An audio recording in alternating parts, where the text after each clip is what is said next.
My prize bull, Titan, was worth more than my truck, my house, and half my soul until Karen let those trigger-happy vultures onto my land. Now he's just a carcass, and I'm the fool who trusted her. The air was thick with betrayal that evening, the kind that chokes you worse than the dust on my Wyoming ranch. I stood on the porch, staring at the gate Karen had left unlatched, her HOA clipboard still dangling from the post like a taunting flag. She'd been my neighbor for 3 years, always preaching about community standards, while her manicured nails tapped out complaints about my fences, my dogs, my life. But this? This was war. She'd gone from petty fines to letting trophy hunter strangers with dollar signs in their eyes onto my land. And they'd taken Titan, my 2,000-pound black Angus, the pride of my herd, the beast I'd raised from a wobbly calf to a legend. His horns were wider than my outstretched arms, his hide a map of battles won. Now, he was meat for some rich man's wall. I'd caught wind of trouble when my ranch hand, Miguel, came running, his face pale as bone. "Boss, hunters. They're in the north pasture," he'd gasped, pointing to where my herd grazed. I grabbed my rifle, not thinking, just moving, my boots pounding the dirt as rage boiled in my chest. The north pasture was my sanctuary, where Titan roamed like a king. I'd spent years building this ranch, pouring sweat and dreams into every acre. It wasn't just land, it was my defiance against a world that kept trying to fence me in. And Karen, with her HOA rulebook and fake smile, had torn it all down in one afternoon. By the time I reached the pasture, the hunters were already posing with Titan's body. 3 of them, city slickers in brand new camo, their rifles gleaming like they'd never seen mud. The leader, a guy with a smirk sharp enough to cut glass, held up Titan's head by one horn, his buddies snapping photos. Blood pooled beneath my bull, staining the grass I'd fought blizzards to keep green. I raised my rifle, finger twitching, and roared, "Get off my land." They froze, but the leader just laughed, his voice dripping with privilege. "Relax, old man. We paid for this. Your neighbor said it was all legal." Karen. Her name hit me like a slug to the chest. She'd been at my gate that morning, all smiles, asking about access rights for some wildlife management nonsense. I'd brushed her off, too busy with calving season to see the knife she was sharpening. She'd gone behind my back, sold out my land to these parasites, all because I'd refused to paint my barn to match her community aesthetic. This wasn't about rules, it was personal. She wanted to break me. I stormed back to the house, the hunters' laughter trailing me like a pack of coyotes. Karen was waiting, leaning against her pristine SUV, her blonde bob perfect despite the wind. "You can't just let people onto my land," I shouted, my voice cracking with fury.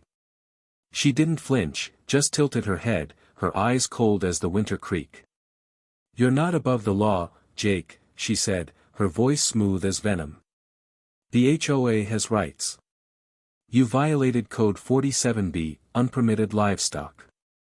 I was protecting the community. Protecting the community? She'd invited wolves to my door. Miguel grabbed my arm before I could lunge at her, his grip steady but his eyes pleading. "Don't, boss. She's not worth it." But worth didn't matter anymore. Titan was gone, and with him, a piece of me I'd never get back. I'd raised him from a runt, bottle-fed him when his mother died, watched him grow into a beast that turned heads at every livestock show. He wasn't just a bull, was proof I could build something real, something lasting, in a world that chewed up men like me. Karen didn't just let hunters kill my bull, she'd aimed at my heart and pulled the trigger. The standoff that evening was a powder keg. Me, Karen, and the lead hunter, whose name I later learned was Bryce, stood in a triangle by the gate, the air crackling with unspoken violence. Bryce still held Titan's antler, twirling it like a trophy, his smirk daring me to act. Karen's arms were crossed, her lips pursed, but I saw the flicker of doubt in her eyes. She knew she'd crossed a line. My rifle hung heavy in my hands, not aimed but ready, the weight of it grounding me against the urge to explode. Behind us, Miguel and a few neighbors watched, their faces a mix of fear and fascination, like they were waiting for blood. "Jake, put the gun down," Karen said, her voice softer now, almost pleading. "This doesn't have to escalate." Escalate? She'd already burned my world down. "You sold me out," I spat. "You let these bastards kill my bull for what? A power trip?" Bryce chuckled, stepping closer, his boots crunching the gravel. "She didn't sell you out, man. She just opened the gate. We paid good money for that bull. Fair's fair. Fair." I wanted to ram that word down his throat with the butt of my rifle. The truth was uglier than I'd imagined. Karen hadn't just let them brokered a deal. I found out later she'd pocketed a cut, $5,000, for facilitating access. She'd turned my ranch into her personal ATM, all because I wouldn't bow to her HOA tyranny. The hunters weren't random, they were clients of some elite outfitter, promised a trophy kill. Titan wasn't just a bull to them, was a checkbox on their bucket list, a story to brag about over whiskey in their high-rise lofts. And Karen had made it happen. I lowered my rifle, not because I wanted to, but because Miguel's hand on my shoulder reminded me who I was. "This isn't over," I told Karen, my voice low, every word a promise. She looked away, her composure cracking for the first time. Bryce just shrugged, tossing Titan's antler into his truck bed like it was trash. "See you around, cowboy," he said, climbing into his vehicle. The hunters drove off, leaving dust and silence in their wake. That night, I sat by Titan's body, the stars cold and indifferent above. His eyes were open, glassy, staring at nothing. I'd always thought of him as invincible, a force of nature that could outlast me. Now he was gone, and I was left with the weight of my own failure. I'd trusted Karen, ignored the signs, let my guard down. The ranch felt emptier, not just because of Titan, but because something in me had broken too. The next morning, I found the wooden sign by the gate, nailed to a post, "Karen's betrayal, hunters took everything." It wasn't my handwriting, but I knew Miguel's work. He'd seen my pain, turned it into a warning for the world. The neighbors whispered about it, some siding with me, others with Karen, claiming I was unreasonable for fighting the HOA. But I didn't care about their opinions. I cared about justice. I started digging, piecing together Karen's scheme. She'd been planning this for months, ever since I'd rejected her modernization plan for the neighborhood. Emails, contracts, even a paper trail to the outfitter'd been meticulous. But I wasn't the only one she'd crossed. Other ranchers had stories, fences cut, water rights challenged, all tied back to her HOA power grabs. She wasn't just a meddling neighbor, she was a predator in pearls. The fight wasn't just about Titan anymore. It was about every rancher, every dreamer, every person who'd ever been trampled by someone wielding power like a club. I took my case to the county, filed complaints, rallied neighbors. Karen's empire started to crack, lawsuits piled up, her HOA board turned on her. But every victory felt hollow. Titan was still gone, and no courtroom could bring him back. As weeks turned to months, the ranch became a battlefield of memory. I'd see Titan in every shadow, hear his bellow in the wind. I kept his antlers, mounted them above my fireplace, not as a trophy but as a reminder, trust is a luxury I can't afford. Karen moved away, her house sold to a quiet couple who kept to themselves. The hunters? They vanished into their city lives, probably bragging about their Wyoming adventure. But I stayed, rooted to this land, because running would mean letting them win. The day I buried Titan, I made a promise. I'd rebuild, not just the herd, but myself. I'd be smarter, tougher, ready for the next Karen, the next Bryce. This ranch was my stand, my proof that I could endure. But some nights, when the wind howls and the stars burn cold, I feel the ache of what was lost. Titan wasn't just a bull, was my fight, my pride, my heart. And they shot him down. I woke the next morning with a fire in my gut, the kind that doesn't let you sleep past dawn. The ranch was quiet, too quiet, like it knew Titan was gone and was mourning in its own way. I couldn't shake the image of his body, sprawled in the dirt, those hunters grinning like they'd conquered something sacred. Karen's betrayal was a wound that wouldn't stop bleeding, and Bryce's smug face was the salt. I wasn't just fighting for me anymore, this was for every rancher who'd ever been screwed over by someone with a clipboard and a grudge. I started with the paper trail. Karen's HOA had been a thorn in my side since she moved in, but I'd never thought she'd stoop this low. I spent hours in my cramped office, the one with the cracked window and the coffee stains on the desk, digging through old emails and HOA notices. Miguel helped, his quiet focus a steady anchor as we sifted through the mess. We found it in a buried thread, an email from Karen to a company called Elite Trophy Outfitters, dated 2 months back. Access to prime livestock for exclusive hunts, she'd written, promising discreet arrangements for a cut of the profits. My stomach churned. She'd turned my ranch into her side hustle. The deal was clear. Karen had leveraged her HOA authority to claim my land violated some obscure bylaw code 47B, the one she'd thrown in my face during our standoff. It was a lie, a flimsy excuse to justify opening my gates to Bryce and his crew. The outfitter had paid her $5,000 upfront, with more promised after the hunt. Titan wasn't random, they'd targeted him, knowing his size and reputation would fetch a premium. I could still hear Bryce's voice, "We paid good money for that bull." Paid who?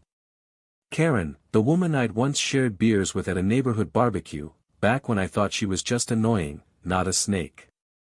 I called a lawyer, a grizzled guy named Tom who'd handled land disputes for half the county.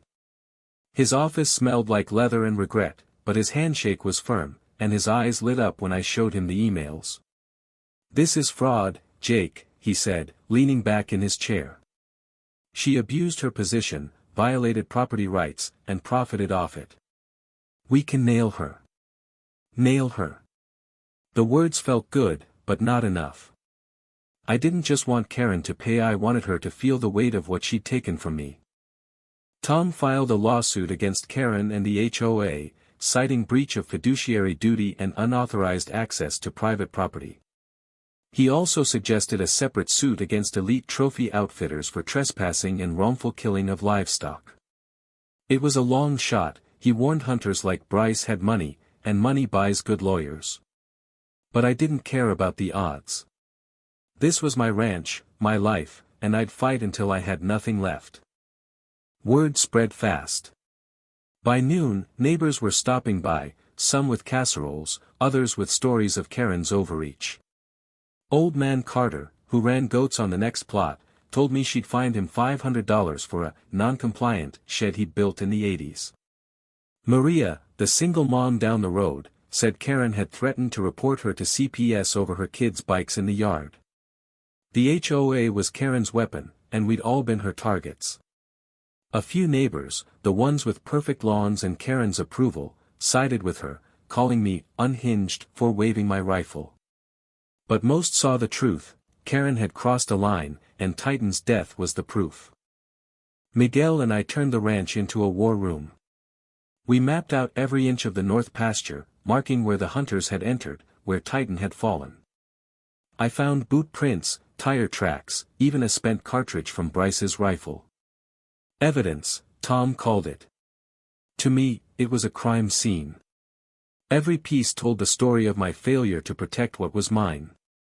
I'd been too busy, too trusting, too blind to see Karen's game until it was too late. The confrontation with Karen came a week later. She showed up at my gate, no SUV this time, just her, on foot, her face pale and her usual confidence gone. "Jake, we need to talk," she said, her voice shaky. I didn't invite her in. We stood by the fence, the same one where Miguel had nailed the sign, "Karen's betrayal, hunters took everything." It was weathered now, the ink smudged by rain, but it still cut like a blade. She glanced at it, then away, like she couldn't bear to see her own shame. "You've got 5 minutes," I said, crossing my arms. My rifle was inside, but my anger was weapon enough. "I didn't know they'd kill him," she started, her words rushed. I thought they were just scouting, maybe taking a deer. I never meant for Titan to. Bullshit, I cut her off. You sold my bull for pocket change. You knew exactly what you were doing. My voice was low, but it shook with the effort to keep from shouting. You hated me, Karen. You hated that I wouldn't bend to your rules, so you hit me where it hurt. Her eyes welled up, but I didn't buy the tears. It wasn't personal, she said. The HOA needed funds, and the outfitter offered a deal. I was trying to keep the community. Community? I laughed, bitter and sharp. You don't give a damn about community. You wanted control, and you got it. Congratulations. She flinched, and for a moment, I saw the woman I'd met 3 years ago, the one who'd seemed harmless, just another city transplant trying to fit in.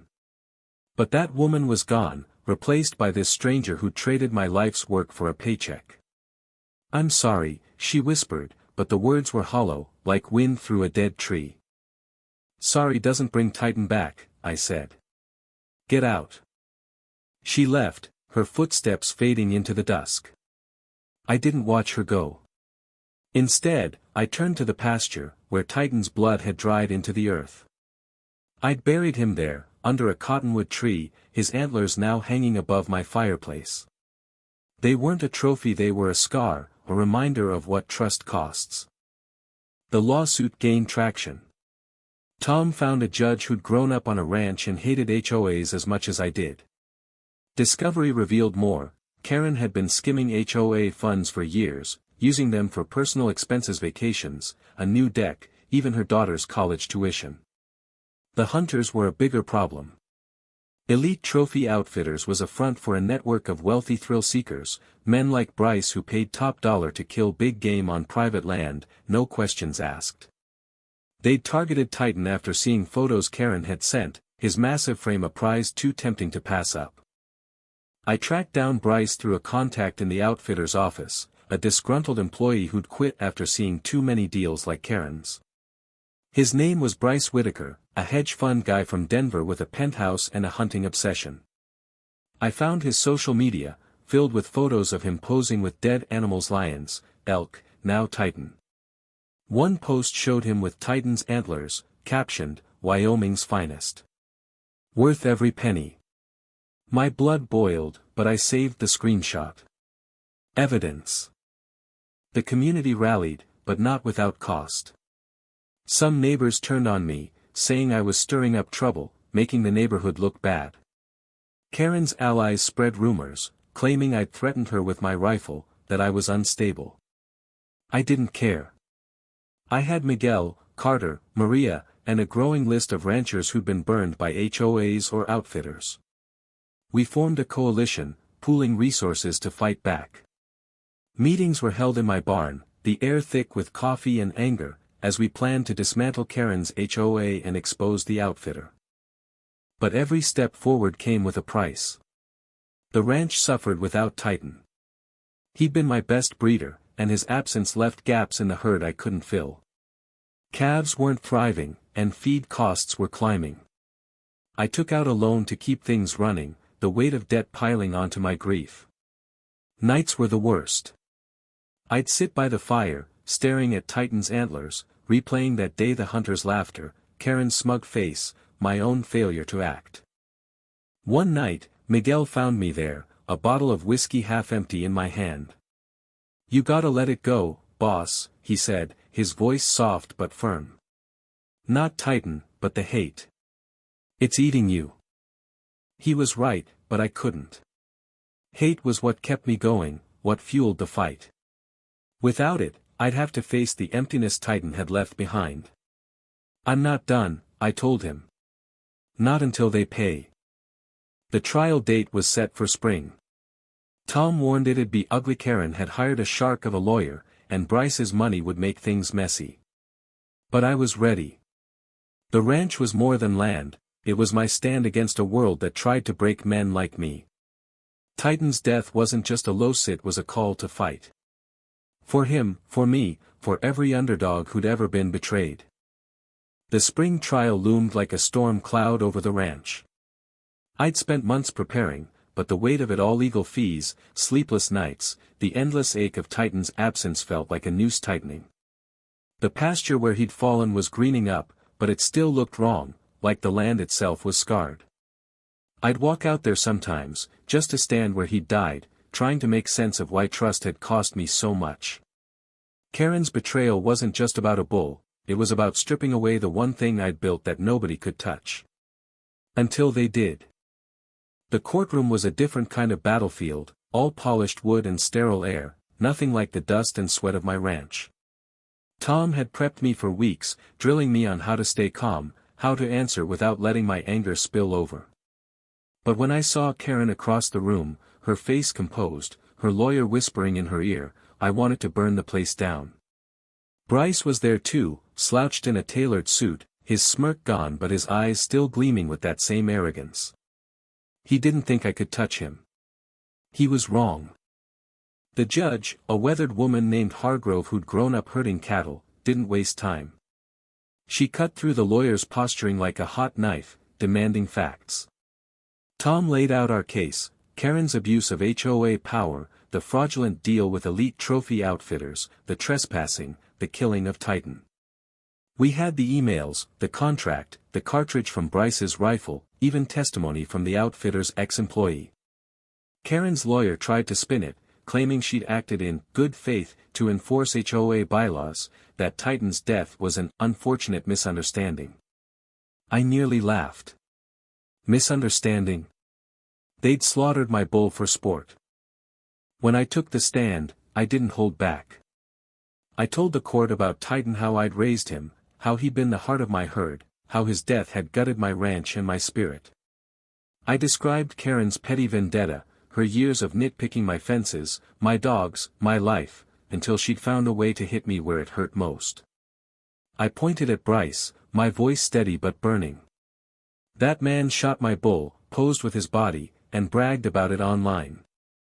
And I jabbed a finger toward Karen, she opened the gate for him. The courtroom was silent, the weight of my words hanging heavy. Karen's testimony was a masterclass in deflection. She cried on cue, dabbing her eyes with a tissue, claiming she'd only wanted to protect the community. She said she'd never meant for Titan to die, that the hunters had misinterpreted her agreement. Her lawyer painted me as a loose cannon, waving my rifle, threatening neighbors. But Judge Hargrove wasn't buying it.